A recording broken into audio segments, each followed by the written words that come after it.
The bioluminescent moss on Kepler 442b had exactly 17 different ways of telling you that your day was about to get weird, and Dr. Elena Vasquez had learned to recognize at least 12 of them during her 18 months at Research Station Phoenix. Right now, the blue-green patches along the crystalline formations were pulsing in what she'd privately dubbed Pattern 14, Universal Weirdness Incoming. She should have trusted the moss. The sobbing started just after the second moon crested the horizon, a sound so raw and desperate that it cut through the usual evening symphony of chittering crystal mites and the low hum of the station's atmospheric processors. Elena paused in her examination of a particularly stubborn quantum root sample, her stylus hovering over her data pad. "Great," she muttered to the empty laboratory. "Either someone's having the galaxy's worst breakup, or the local wildlife has developed emotional problems. Given my luck with research grants, probably both." The crying continued, echoing off the towering crystalline spires that jutted from the planet's surface like nature's own attempt at geometric art. Elena glanced at her security monitor, but the thermal imaging showed only the usual heat signatures of the planet's nocturnal fauna. Whatever was making that sound wasn't registering on her sensors, which was either an equipment malfunction or something considerably more interesting. She grabbed her plasma lantern and emergency kit, muttering her personal motto, "Curiosity killed the xenobiologist, but satisfaction brought her back with tenure." The sound led her through the maze of crystal formations, past the energy harvesting arrays that converted the planet's unique electromagnetic field fluctuations into power for the station. The harvester nearest to the crying was spinning faster than usual, its collection rings glowing with an intensity that made Elena frown. The quantum field readings on her portable scanner were spiking erratically, as if something was interfering with the planet's natural energy patterns. She found the source behind a cluster of rose-colored crystals that hummed with harmonic frequencies. A young woman sat curled against the largest formation, her shoulders shaking with grief. Elena's first thought was relief that it was human. Her second was confusion about how any human had gotten to her isolated research station without triggering every security protocol in 3 sectors. The woman looked up at the sound of approaching footsteps, revealing a face streaked with tears that seemed to catch and reflect the crystal light in unusual ways. She appeared to be in her early 20s, with long dark hair and features that would have been entirely unremarkable except for her ears, which were elegantly pointed and curved upward in a way that Elena's tired brain initially dismissed as some exotic genetic modification popular in the inner colonies. "Please," the woman said in accented standard, her voice carrying musical tones that seemed to resonate with the crystal formations around them. "I am lost. My transport, it crashed. I have nothing, nowhere to go." Elena's xenobiologist training warred with her basic human decency. On one hand, mysterious strangers appearing at isolated research stations usually meant paperwork, investigations, and the kind of bureaucratic headaches that could derail a career. On the other hand, the woman was clearly in distress, and Elena had been talking to plants for 6 months straight. Her social skills needed the practice. "Okay, first things first," Elena said, kneeling down and offering her emergency blanket. "Are you hurt? Do you need medical attention? And just to satisfy my scientific curiosity, how exactly did you get past my security perimeter without setting off every alarm from here to the colonial administration?" The woman accepted the blanket gratefully, wrapping it around her shoulders. "Security? I do not understand. I walked here from the crash site. There were no barriers." Elena blinked. Her security grid could detect a crystal mite at 500 meters. The idea that someone could simply walk through it was like claiming they'd strolled through a solid wall. "Right. Well, let's add that to the list of things that shouldn't be possible but apparently are. I'm Dr. Elena Vasquez, xenobiologist and apparent rescuer of mysterious crash survivors." "And you are?" "Lyra," the woman said softly. Just Lyra." Something about the way she said it suggested there was more to that name, but Elena had learned that pushing for information usually got you less of it, not more. "Okay, Lyra, just Lyra, let's get you back to the station. I've got food, a medical scanner, and coffee that's only technically classified as a beverage by the most generous definition of the term. As they walked back toward the station, Elena noticed that the energy harvester they passed was still spinning at increased velocity, its collection rings now cycling through color spectrums she'd never seen before. The bioluminescent moss along their path seemed more active too, pulsing in synchronized waves that followed their movement. So, Elena said, because talking helped her think and the silence was getting weird, crash landing on a remote research planet. That's either incredibly bad luck or incredibly good luck, depending on your perspective. Bad luck, you're stranded on a rock in the middle of nowhere. Good luck, you're stranded with someone who has emergency rations and a functioning quantum communicator. Though I should warn you, the entertainment options are limited unless you find plant genetics fascinating. Lyra managed a small smile, the first Elena had seen from her. Plant genetics? Xenobotany, specifically. I study how alien plant life adapts to different planetary conditions. It's about as exciting as it sounds, which is to say, wildly thrilling if you're the kind of person who gets excited about cellular adaptation and quantum biological interactions. Most people find watching crystals grow more entertaining. They reached the station just as the third moon began its rise, casting everything in a silver-blue light that made Lyra's tears shimmer like liquid starlight. Elena punched in her access code and led her unexpected guest through the airlock. Welcome to Research Station Phoenix, Elena announced with mock grandeur, gesturing at the functional but cramped interior. Population, 1 overworked scientist, several thousand plant samples, and now 1 mysterious crash survivor. Please don't touch anything glowing, and if something starts beeping, just run toward the exit and scream. I'll figure out what went wrong from the blast crater. 3 weeks into what Elena had started calling the Great Linguistic Adventure, Lyra had progressed from speaking standard like she was translating each word through 17 different languages to merely sounding like she'd learned it from a particularly eccentric professor with strong opinions about verb conjugations. The crystalline formations are, how do you say, singing more loudly today? Lyra asked, peering through the greenhouse's transparent aluminum walls at the towering spires outside. Elena looked up from her microscope, where she'd been examining cellular structures that defied at least 4 fundamental laws of biology. Singing. You mean the harmonic resonance? Most humans can barely detect that frequency range. She paused, stylus halfway to her data pad. Actually, most humans can't detect it at all. Lyra's cheeks flushed a delicate shade that seemed to make her pointed ears more prominent. I have always been sensitive to sounds. Right. Sensitive. Like how you're sensitive to knowing exactly which of my plant specimens are carnivorous without reading the warning labels, or how you're sensitive to predicting when the ion storms are coming 3 days before my meteorological equipment picks them up. Elena saved her data and turned to face her houseguest fully. Not that I'm complaining. Your weather predictions have saved me from being caught in electromagnetic feedback loops twice now.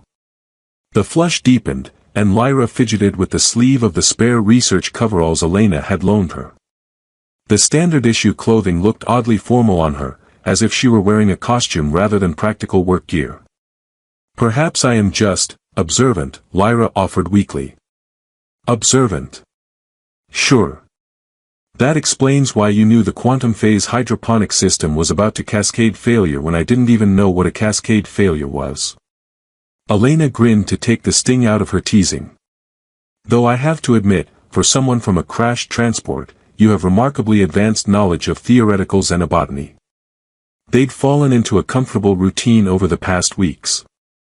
Elena handled the complex scientific analysis while Lyra seemed to intuitively understand which plants needed what kind of care. It was like working with someone who could speak directly to the specimens, which Elena might have found unsettling if it weren't so incredibly useful. Today we're trying something new, Elena announced, pulling up a holographic display of her latest project. I want to test whether earth music affects plant growth rates. It's completely unscientific and probably a waste of time, but I've been stuck on this research station so long that I'm starting to have conversations with my coffee maker. You do have conversations with your coffee maker, Lyra pointed out with a small smile. That's different. The coffee maker started it by making that judgmental beeping sound every morning. Elena activated the sound system, and the greenhouse filled with the opening notes of a classical piece from old Earth. This is Bach. Supposedly, some plants respond well to mathematical harmonies. The effect was immediate and dramatic. Every bioluminescent specimen in the greenhouse began pulsing in perfect synchronization with the music, their natural light patterns shifting to match the complex mathematical relationships in the composition.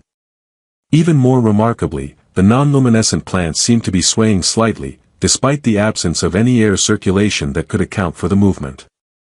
"Okay," Elena said slowly, watching her carefully controlled experimental environment turn into what looked like a botanical dance party. "That's not normal." Lyra had gone very still, her eyes wide as she stared at the responding plants. As the music swelled, something even stranger happened. The room's electromagnetic field readings began spiking on Elena's environmental monitors, and a soft harmonic hum joined the recorded music, seemingly coming from the air itself. "Lyra," Elena said carefully, noting that the harmonic resonance seemed to be centered around her mysterious guest, "are you doing something?" I do not know. The music, it is beautiful, and the plants, they seem so happy." Lyra's voice carried that same musical quality Elena had noticed the first night, but now it was more pronounced, almost as if she were unconsciously harmonizing with both the recorded music and the responding environment. The intensity increased, and Elena's instruments began registering energy patterns that shouldn't exist in nature. The quantum field fluctuations were approaching critical thresholds, and her emergency protocols were starting to activate. "Fascinating as this is," Elena said, reaching for the audio system controls, "I prefer not to explain to the colonial administration why my research station was destroyed by an impromptu concert." The moment she turned off the music, everything stopped. The plants returned to their normal luminescence patterns, the electromagnetic readings dropped to baseline, and the harmonic resonance faded to nothing. Lyra swayed slightly, as if the sudden silence had left her off balance. "Well," Elena said after a moment of thoughtful quiet, "that was definitely not in any of my xenobotany textbooks." Lyra wrapped her arms around herself, looking suddenly vulnerable. "I am sorry. I did not mean to cause problems." "Problems? Are you kidding? That was the most interesting thing that's happened to me since I got stuck on this rock." Elena began checking her equipment, noting that several non-essential systems had been affected by whatever had just occurred. "Though it looks like we've blown out the secondary power coupling and possibly fried my long-range communications array." The implications of the damaged communications system hit them both at the same time. Elena's monthly check-in with the colonial administration was scheduled for tomorrow, and failing to make contact would trigger an automatic investigation. "I suppose," Elena said with determined cheerfulness, "this means we get to learn about emergency equipment repair together. Hope you're as good with quantum electronics as you are with botanical intuition." Lyra nodded, though she still looked distressed about the damage. "I will help however I can." As they began examining the affected systems, Elena couldn't shake the feeling that the past few weeks had been leading to something bigger than a simple rescue situation. Between Lyra's uncanny knowledge, her mysterious appearance, and now the unprecedented plant response to her presence, Elena was beginning to suspect that her quiet research assignment was about to become significantly more complicated. "You know what the really weird part is?" Elena said as she opened the power coupling housing. "My plants have never been healthier." Elena was elbow-deep in quantum circuitry, muttering colorful observations about the designer's parentage, when the shadow of something massive fell across the research station. The sudden darkness made her look up from the communications array she'd been trying to repair for the past 4 hours, and what she saw through the greenhouse's transparent ceiling made her drop her plasma torch. "Lyra," she called, her voice remarkably steady considering a ship the size of a small city was currently blocking out 2 of the planet's 3 moons. "I don't suppose you mentioned expecting any friends to drop by?" Lyra appeared in the doorway between the main lab and the greenhouse, took one look at the enormous vessel descending through the atmosphere, and went pale enough that her pointed ears stood out like beacons. "Oh no," she whispered, and Elena noted that her accent had suddenly become much more pronounced. They found me. They? Elena asked, though she was already reaching for the emergency plasma rifle that regulations required her to keep accessible. Please tell me, they refers to a really efficient interstellar taxi service and not, say, alien bounty hunters or angry relatives. The ship settled onto the crystalline plains with surprising grace for something that probably massed more than Elena's entire home colony. Its hull was sleek and opalescent, covered in patterns that seemed to shift and flow like liquid metal. Elena had seen enough colonial vessels to recognize advanced technology when it was parking in her backyard, and this definitely qualified as advanced. Lyra, she said carefully, checking the charge on her plasma rifle and feeling slightly ridiculous about it, I'm starting to get the impression that your transport crash might have been somewhat more significant than you initially indicated. Before Lyra could answer, figures began emerging from the ship. Elena counted at least a dozen beings in elaborate armor that gleamed with the same opalescent sheen as their vessel. They moved with military precision, and Elena noticed with a sinking feeling that they all shared Lyra's distinctive ear shape. Right, Elena said, backing toward the station's emergency protocols panel. So either I've been harboring an alien fugitive for 3 weeks, or first contact is going really, really badly. Either way, my research grant application is definitely getting rejected. The lead figure approached the station, and Elena's external sensors picked up some kind of scanning beam sweeping across the building. Whatever they were looking for, they apparently found it, because the beam stopped and the figure raised what was clearly a communication device. Dr. Elena Vasquez of Research Station Phoenix, came a voice through the station's external speakers, speaking perfect standard with the same musical accent as Lyra. We know you harbor the one we seek. Surrender her peacefully, and no harm will come to your facility. Elena looked at Lyra, who had pressed herself against the wall as if she could somehow disappear into it. Any chance these are the good guys coming to rescue you from your terrible ordeal of helping me catalog plant specimens? Lyra shook her head miserably. They are here to take me home. And judging by your reaction, home isn't where you want to be. Elena sighed and activated the station's external communication system. This is Dr. Vasquez. I'm not sure what you think I'm harboring, but I can guarantee you that whatever diplomatic protocols you're supposed to follow, surrounding an isolated research station with armed guards probably violates at least 6 of them. We have no quarrel with you, human, the voice replied. Return Princess Lyralii to us, and we will depart. Elena blinked. Princess. She turned to stare at Lyra, who was now looking like she wanted to crawl under one of the lab tables. Princess Lyralii. You told me your name was just Lyra. It is, Lyra said weakly. Lyralii is, more formal.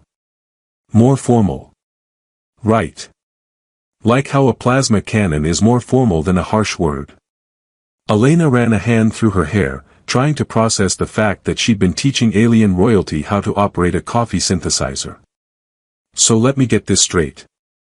I've been hosting a princess for 3 weeks, during which time she's been helping me with plant research, learning to make pancakes, and apparently having some kind of electromagnetic reaction to earth music.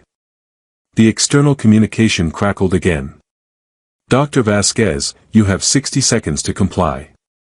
Elena looked at her plasma rifle, then at the dozen armed figures outside, then at the massive ship that could probably reduce her station to component atoms without working up a sweat. The tactical situation was, to use a technical term, completely hopeless. You know what? She announced, walking to the external communication panel. I'm a xenobiologist, not a diplomat, but I'm pretty sure there are rules about this sort of thing. She activated the transmitter. This is Kepler 442b, a colonial research territory. You're currently engaged in what technically constitutes an invasion of colonial space, and I'm officially lodging a formal complaint with the Interstellar Relations Committee. There was a pause, and Elena could swear she heard something that might have been alien laughter over the channel.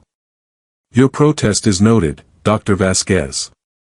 However, our authority supersedes colonial jurisdiction in this matter. Well, that's convenient for you. Elena glanced at Lyra, who was watching the exchange with a mixture of terror and admiration. Just out of curiosity, what exactly is Princess Lyralii accused of? Because in the 3 weeks she's been here, her most serious crimes have been putting too much sugar in the coffee and asking whether my quantum microscope had feelings. She is accused of nothing, came the reply. She is required for matters of state. Elena considered this. Required. That's an interesting way of putting it.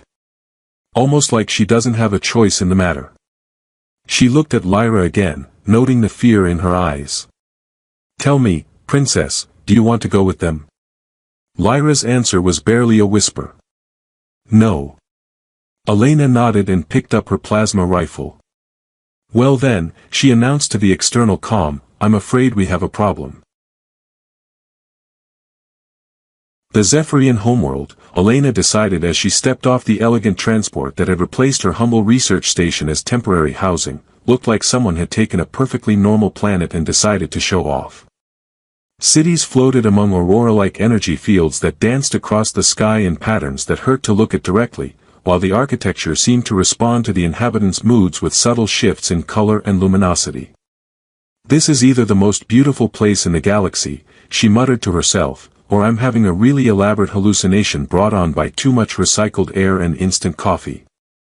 Commander Thane, the leader of the guards who had collected both her and Lyra from Kepler 442b, gestured toward a floating platform that apparently served as transportation. Elena noted that he managed to make even simple gestures look ceremonial, which was probably a useful skill when dealing with royalty on a daily basis. Queen Celestine awaits your audience, he announced in the kind of formal tone that suggested Elena should probably be more nervous than she currently was. Great, Elena replied, stepping onto the platform with only minimal concern about plummeting to her death. I've never met a queen before. Please tell me there's not going to be a lot of bowing involved, because my balance hasn't been the same since that incident with the gravity fluctuation chamber. Lyra, who had been unusually quiet during their journey from the research station, managed a small smile at Elena's comment. She'd changed from the borrowed coveralls into robes that seemed to be cut from the same material as the shifting aurora fields above them, and Elena couldn't help but notice that she looked far more comfortable in royal garments than she ever had in research station clothing. The platform carried them through the floating city, past spires that twisted impossibly upward and gardens that seemed to grow directly from crystallized light. Elena tried to maintain her scientific composure, but every few seconds she found herself pointing at something and asking questions like, how do you keep the buildings from falling, and, are those trees actually made of solidified energy, and, does the local wildlife know it's glowing, or is that just a side effect? Dr. Vasquez, Commander Thane said eventually, perhaps it would be best to save your observations for your meeting with Her Majesty. Right, because pointing at things and asking how they work is probably not proper royal protocol. Elena paused, considering. Though honestly, if I'm about to meet an alien queen, I feel like scientific curiosity should be expected. It's not like they cover this situation in graduate school. The platform docked at what Elena could only assume was a palace, though it looked more like someone had convinced a mountain to rearrange itself into aesthetically pleasing geometric patterns. Guards with the same pointed ears as Lyra stood at attention along corridors that seemed to stretch into infinity, their armor reflecting the ever-shifting light patterns that illuminated the building. Okay, Elena said as they walked through halls decorated with what appeared to be living murals, I have to ask. The ears thing. Is that a species characteristic, or did everyone just coordinate their fashion choices really well? Lyra laughed despite her obvious nervousness, and Elena noticed that several of the guards turned to look at them with expressions that might have been surprise. Apparently, laughter wasn't a common sound in royal corridors. They reached a throne room that defied several fundamental principles of architecture, where Queen Celestine Starweaver waited on a dais that seemed to be carved from a single massive crystal. She was tall and elegant, with the same pointed ears as Lyra but silver hair that moved as if it were underwater. Her expression, Elena noted with some concern, suggested she was not particularly pleased with recent developments. Dr. Elena Vasquez, the Queen said, and her voice carried harmonics that made Elena's teeth ache. The human who corrupted my daughter with alien influences. Elena blinked. Corrupted? Your Majesty, with all due respect, I taught her how to make pancakes and let her help me water plants. If that counts as corruption, your standards are remarkably high. The silence that followed was profound enough that Elena began to wonder if she'd accidentally committed some form of interstellar blasphemy. Then Queen Celestine's expression shifted slightly, and Elena thought she detected the faintest hint of amusement. You speak rather boldly for someone in your position, the Queen observed. Well, I figure at this point I'm either going to be executed for harboring royal fugitives or commended for interspecies diplomacy, and since I can't tell which, I might as well be honest. Elena straightened her shoulders. Besides, Lyra spent 3 weeks helping me with legitimate scientific research. If that's corruption, then corruption is apparently very useful for advancing xenobotanical knowledge. Lyra stepped forward, and Elena noticed that she moved differently here, with more confidence and grace than she'd ever shown at the research station. Mother, Dr. Vasquez saved my life. She gave me shelter when I was lost and afraid, and she asked for nothing in return. She gave you ideas, Queen Celestine replied, though her tone had lost some of its edge. Ideas about choice and independence that are not compatible with your duties.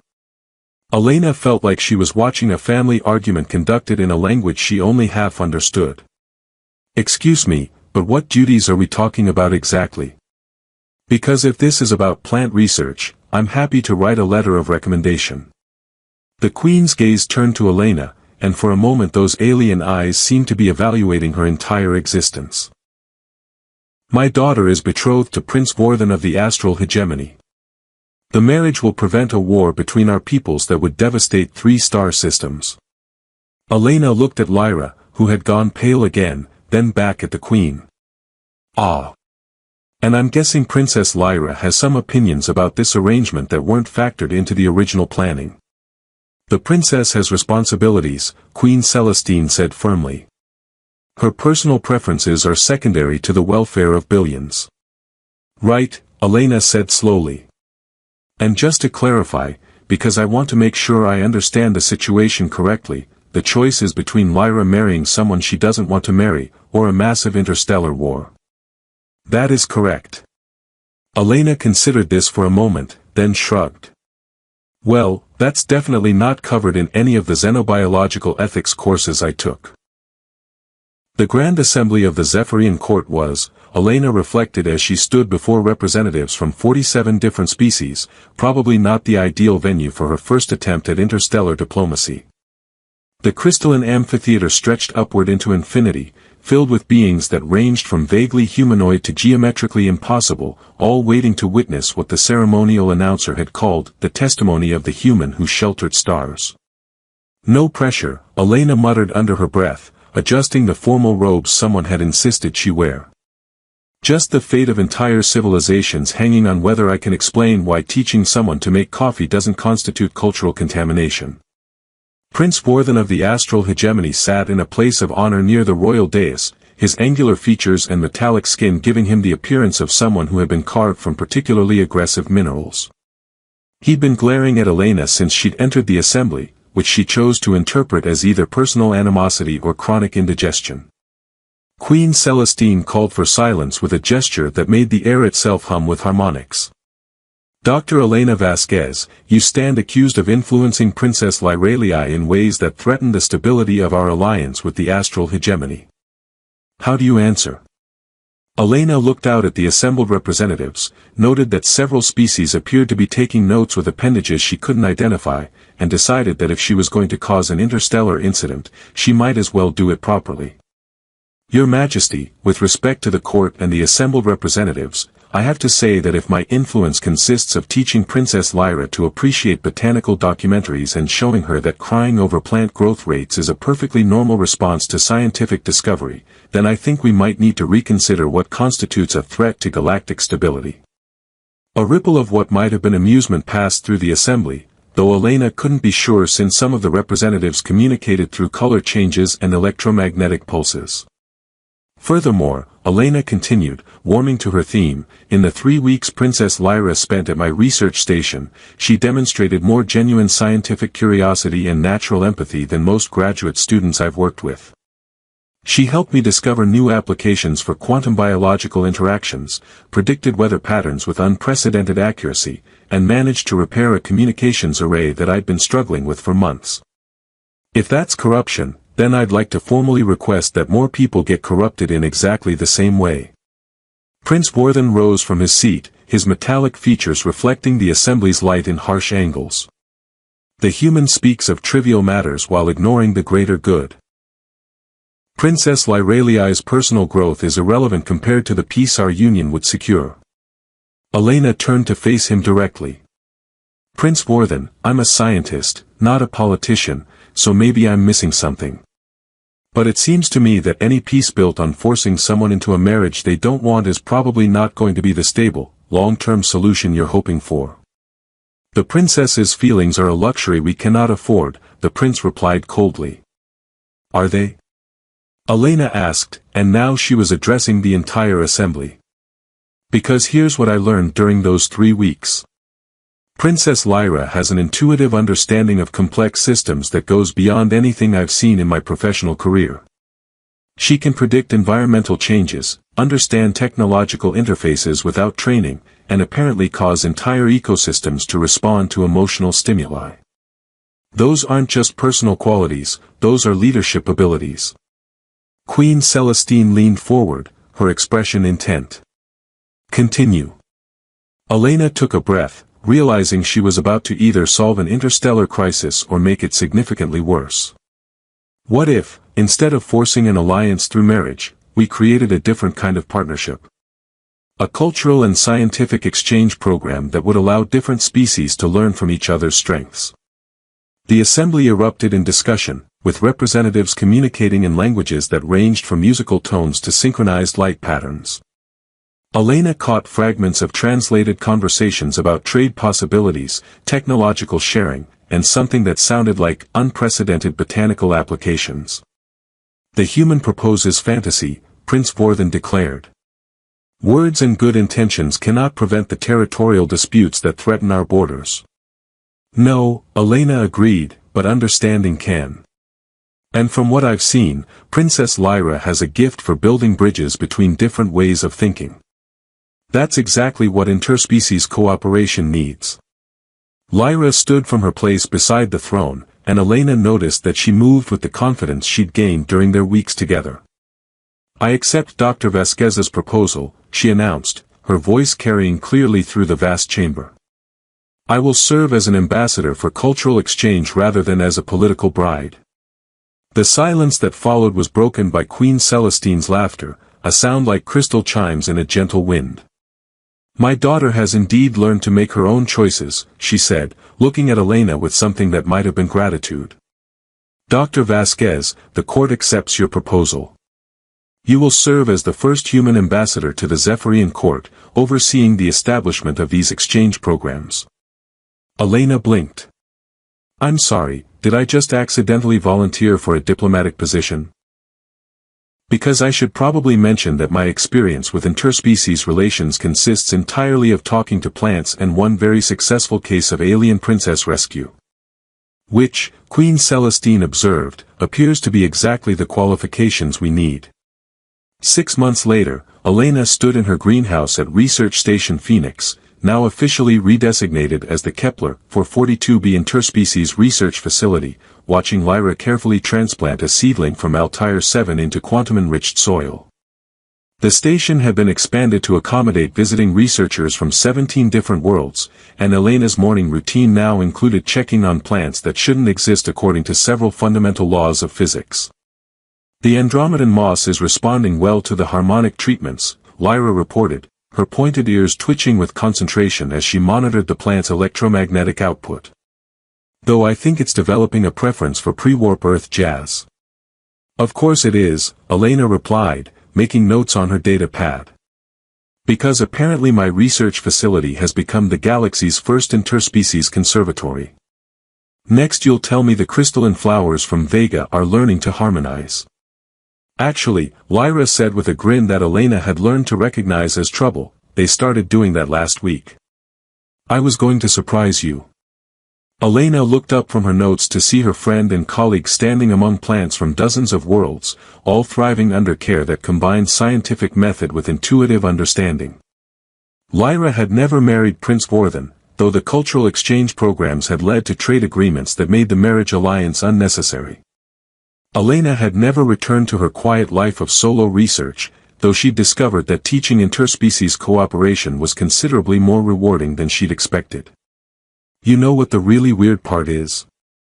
Elena said, watching a vine from Proxima Centauri curl affectionately around Lyra's wrist. I used to think the most exciting thing about xenobotany was discovering new cellular structures. Now I'm running a diplomatic facility and my biggest concern is whether the Rigelian succulents are going to get along with the Arcturian flowering fungi. Lyra smiled, the expression transforming her face with the kind of joy Elena had learned came from work that mattered. Do you regret it? Elena considered the question seriously, looking around at a greenhouse that had become a symbol of interspecies cooperation, then at the friend who had changed her understanding of what was possible. Are you kidding? She said finally. I'm the human who saved a crying alien princess and accidentally prevented an interstellar war. My research papers are going to be legendary.